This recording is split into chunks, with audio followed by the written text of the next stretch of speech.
Welcome to MC Unfiltered with real stories behind the mic.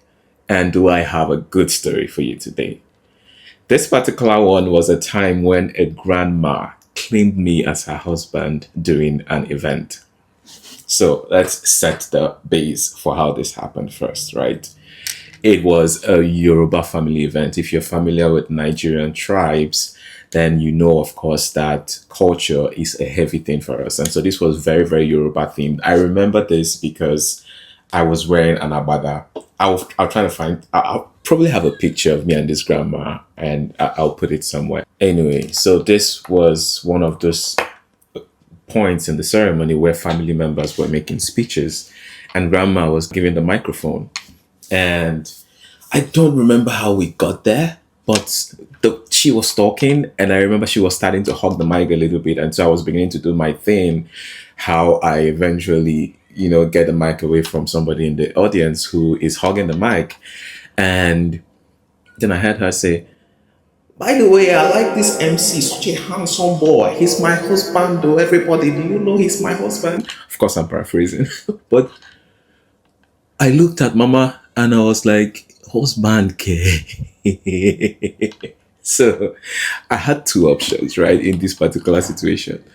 One was either, rebuff and be like, no, Mama, I'm not your husband. Now look at me, fine boy, all these teas. I'm still very young, man. Or go with the flow. And if you know anything about me or been to any of my events, you probably can guess already which one I did. Of course, I went with the flow. And so what I did was I said something like,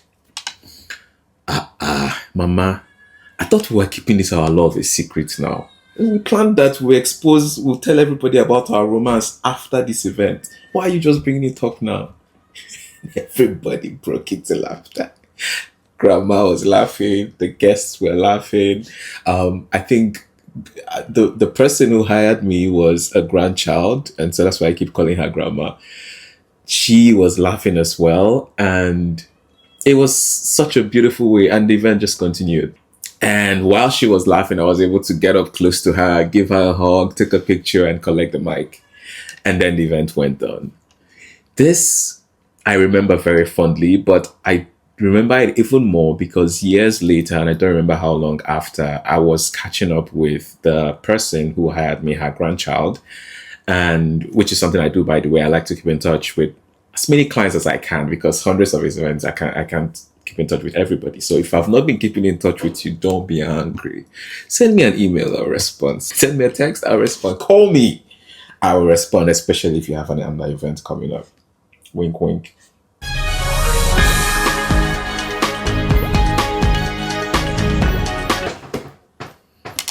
Hi, I'm sorry for interrupting the video you were just watching now. I know you were enjoying it. I just need 60 seconds and I'll let you get back to it. Thank you. Now you're watching this video, but data shows us that you have probably not subscribed. Why would you not want to subscribe to a good thing? Subscribing helps us build up the digital stamina that we need to keep providing good content and continue to improve on what we do.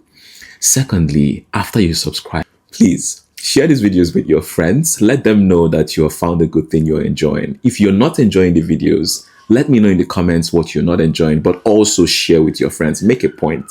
Let them know, you remember that video that I said I did not enjoy? Here's the link. Share it with them still. Also like the videos. So please, I'm asking, stop right now. Like the video, share with somebody, subscribe. I'll let you get back to it. But back to the story. I was catching up with her grandchild and she informed me at this time that grandma had passed recently, rest her soul. And she told me that while going through pictures, she saw the picture of me and grandma that was taken at that event, and she and her family had a good time laughing about it and just remembering what happened at that occasion. And I was like, that's exactly why I do what I do. And this reminded me two major things. The reason why I'm telling this story is it reminded me of the importance of respect over ego in this business. Honestly, I don't think you can be an MC with a truckload of ego in your backyard. you are going to have to live it at some point. I had to choose respect for this person over ego at that point. The second thing it reminded me is what makes me an exceptional MC is not just that I manage events, it's that I manage emotions. Because if you know anything, human beings were emotional beings. So, see, by the way, red flag when you see anybody. This is, ladies, this is for you. Red flag if you meet any man who tells you that, I'm not very emotional, I'm very calculated and logical. Red flag, run for your life. Because humans by nature are sentimental. We deal with emotions, and that is something that you're going to have to handle. Because as a great MC, what makes me exceptional is not just that I manage events well, it's that I manage emotions. I use humor, I use emotional intelligence, and manage it also well so that people leave those events feeling better about themselves. You're welcome. Thank you for listening. From behind the mic, I'll see you on the next one. Mic check 1 2.